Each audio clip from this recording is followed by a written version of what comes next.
ಆತ್ಮೀಯ ಬಂಧುಗಳೇ, ಮಹಾಭಾರತ ಉದ್ಯೋಗ ಪರ್ವ ಇದರಿಂದ ವಿದುರ ನೀತಿ ಮೊದಲನೇ ಅಧ್ಯಾಯದ ಬಗ್ಗೆ ತಿಳ್ಕೊಳ್ತಾ ಇದ್ವಿ. ಓದ ಭಾಗದಲ್ಲಿ ಕೆಲವೊಂದು ವಿಷಯವನ್ನ ತಿಳ್ಕೊಂಡ್ವಿ. ಈಗ ಇಲ್ಲಿ ಮುಂದುವರೆದು ಹೇಳ್ತಾನೆ ವಿದುರ, ಗೃಹಸ್ಥ ಧರ್ಮದಲ್ಲಿರುವಂತಹ ಲಕ್ಷ್ಮೀವಂತ ಅಂತಂದ್ರೆ ಯಾರಲ್ಲಿ ಆಸ್ತಿ ಅಂತಸ್ತು ಸಂಪತ್ತು ಎಲ್ಲ ಇರುತ್ತೋ ಅವನು ತಮ್ಮ ಮನೆಯಲ್ಲಿ ಈ 4 ರೀತಿಯ ಮನುಷ್ಯರನ್ನ ಇಟ್ಕೋಬೇಕು ಸದಾ ಅಂತ ಹೇಳ್ತಾರೆ. ಅಂದರೆ ಅಂಥ ಮನುಷ್ಯರು ಸದಾ ಅವನ ಮನೆಯಲ್ಲಿ ಇರಬೇಕು ಅಂತ. ಯಾರ್ಯಾರು ಅಂತಂದರೆ ತನ್ನ ಮನೆಯ ಹಿರಿಯರು, ವಯಸ್ಸಾದವರು ಇರ್ತಾರಲ್ಲ ಅವರು, ಮತ್ತು ಸಂಕಟದಲ್ಲಿರುವಂತಹ ಉಚ್ಚ ಕುಲದ ಮನುಷ್ಯ.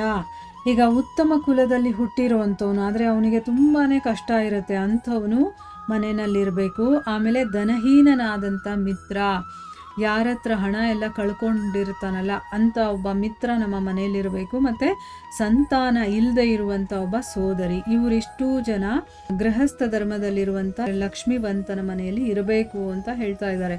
ಮಹಾರಾಜ ಇಂದ್ರ ಕೇಳಿದ ಮೇಲೆ ಅವರಿಗೆ ಬೃಹಸ್ಪತಿಗಳು ಈ 4 ಯಾವುದು ಅಂತ ಮುಂದೆ ಹೇಳ್ತಾರೆ.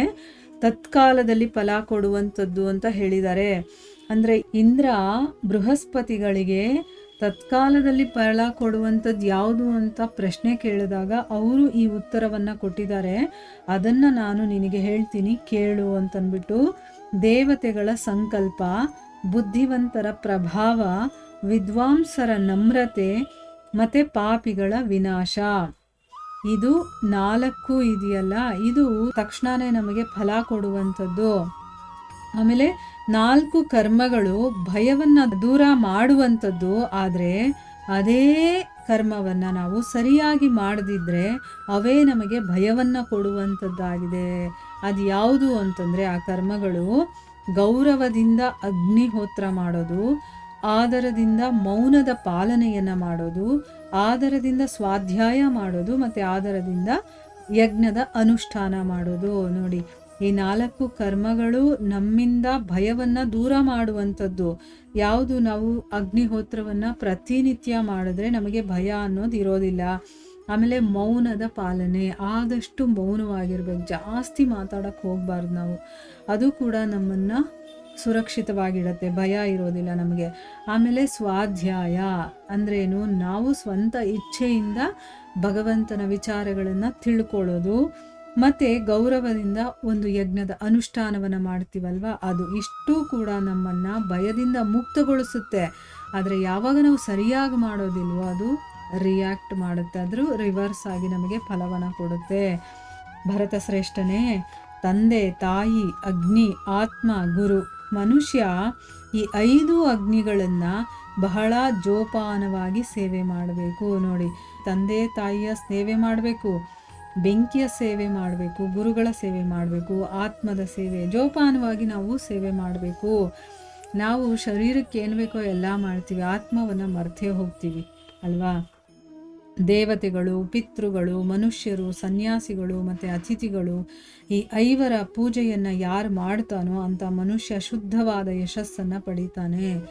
ರಾಜ, ನೀವು ಎಲ್ಲೆಲ್ಲಿ ಹೋಗ್ತಿರೋ ಅಲ್ಲಲ್ಲಿ ಮಿತ್ರರು, ಶತ್ರುಗಳು, ಉದಾಸೀನರು, ಆಶ್ರಯವನ್ನು ಕೊಡುವಂಥವ್ರು ಮತ್ತು ಆಶ್ರಯವನ್ನು ಪಡೆಯುವಂಥವ್ರು, ಈ 5ರು ಕೂಡ ನಿಮ್ಮ ಹಿಂದೆನೇ ಬಿದ್ದಿರ್ತಾರೆ.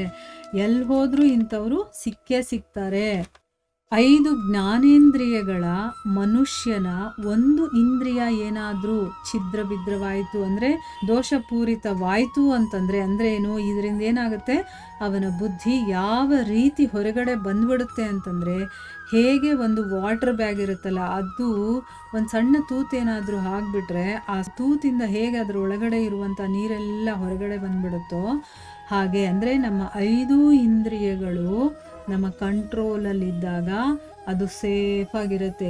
ನಮ್ಮ ಒಂದು ಇಂದ್ರಿಯ ಏನಾದರೂ ಹಾದಿ ತಪ್ಪಿತು ಅಥವಾ ಅದು ತನ್ನ ವಿಷಯಗಳ ಕಡೆಗೆ ಹೋಯಿತು ಅಂತಂದರೆ ಅಷ್ಟೇ, ಅದು ಒಂದು ಸಣ್ಣ ರಂಧ್ರ ಥರ ಅದು. ಆಮೇಲೆ ನಮ್ಮ ಬುದ್ಧಿ ಏನಾಗುತ್ತೆ, ಹೇಗೆ ಒಂದು ಸಣ್ಣ ರಂಧ್ರದಿಂದ ನೀರೆಲ್ಲ ಹೊರಗಡೆ ಬಂದ್ಬಿಡುತ್ತೋ ಅದೇ ರೀತಿ ಏನಾಗುತ್ತೆ, ನಮ್ಮ ಬುದ್ಧಿ ಹೊರಗಡೆ ಬಂದ್ಬಿಡುತ್ತೆ. ಅಂದರೆ ನಾವು ಅಷ್ಟು ದಿವಸ ಜೋಪಾನವಾಗಿ ಇಟ್ಕೊಂಡಿರ್ತೀವಿ ಅದು ಆಧ್ಯಾತ್ಮಿಕದಲ್ಲೇ ಇರಬೇಕು ಅಂತ, ಅದಕ್ಕೆ ಸರಿಯಾದ ಊಟವನ್ನು ಕೊಡಲಿಲ್ಲ ನಾವು, ಅದಕ್ಕೆ ಸರಿಯಾದ ಕೆಲಸವನ್ನು ಕೊಡಲಿಲ್ಲ ಅಂತಂದರೆ ಆಮೇಲೆ ಯಾವುದು ಮಾಡಬಾರ್ದೋ ಅಂಥ ಒಂದು ಸಂಘವನ್ನು ಮಾಡುವಾಗ ಅಥವಾ ಅಂಥ ಒಂದು ವಿಷಯ, ಅಂಥ ವಸ್ತುಗಳು, ವ್ಯಕ್ತಿಗಳು, ಅವರ ಒಂದು ಸಂಪರ್ಕಕ್ಕೆ ನಾವು ಬಂದಾಗ ಏನಾಗುತ್ತೆ, ಅದು ಹರಿದು ಹೋಗುತ್ತೆ, ಆ ಕಡೆಗೆ ಹೊರಟೋಗುತ್ತದು ಅಂತ. ಒಂದು ಇಂದ್ರಿಯ ಹೋಯ್ತು ಅಂತಂದರೆ ಆಯಿತು. ಯಾಕೆ, ಹಿಂದಿಂದೇನೆ ಇನ್ನೂ 4 ಹೊರಟೋಗುತ್ತೆ. ಯಾಕಂದರೆ ಅವುಗಳಿಗೆ ಅದರಲ್ಲೇ ಇದ್ದು ಚೆನ್ನಾಗಿ ರೂಢಿಯಾಗಿಬಿಟ್ಟಿರುತ್ತಲ್ಲ.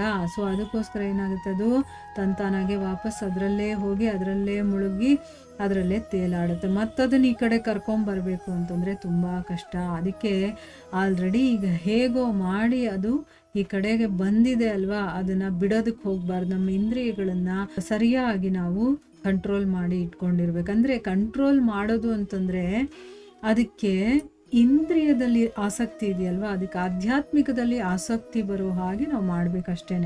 ಅಷ್ಟು ಮಾಡಿದ್ವಿ ಅಂತಂದರೆ ಅದು ತಂತಾನಾಗಿ ಇಲ್ಲೇ ಇರುತ್ತೆ.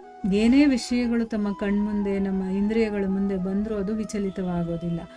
ಆ ರೀತಿ ಅದಕ್ಕೆ ಒಂದ್ಸರಿ ಟ್ರೈನ್ ಮಾಡಿ ಬಿಟ್ಬಿಡಬೇಕು. ತುಂಬ ಸ್ಟ್ರಾಂಗ್ ಆಗಿರಬೇಕು. ಸ್ಥಿರವಾದ ಬುದ್ಧಿ, ಸ್ಥಿರವಾದ ಮನಸ್ಸು ಅನ್ನೋದಿದೆಯಲ್ಲ, ಅದು ತುಂಬ ಇಂಪಾರ್ಟೆಂಟು. ಅದು ಸ್ಥಿರವಾಗಿದ್ದಾಗ ಇಂದ್ರಿಯಗಳು ಕೂಡ ಸ್ಥಿರವಾಗಿರುತ್ತೆ, ಎಲ್ಲೂ ಆ ಕಡೆ ಈ ಕಡೆ ಹೋಗೋದಿಲ್ಲ. ಅದನ್ನು ಇಲ್ಲಿ ಹೇಳ್ತಾ ಇದ್ದಾನೆ. ಇದರ ಮುಂದುವರೆದ ಭಾಗವನ್ನು ನಾವು ಮುಂದಿನ ಭಾಗದಲ್ಲಿ ತಿಳ್ಕೊಳ್ಳೋಣ. ಹರೇ ಕೃಷ್ಣ.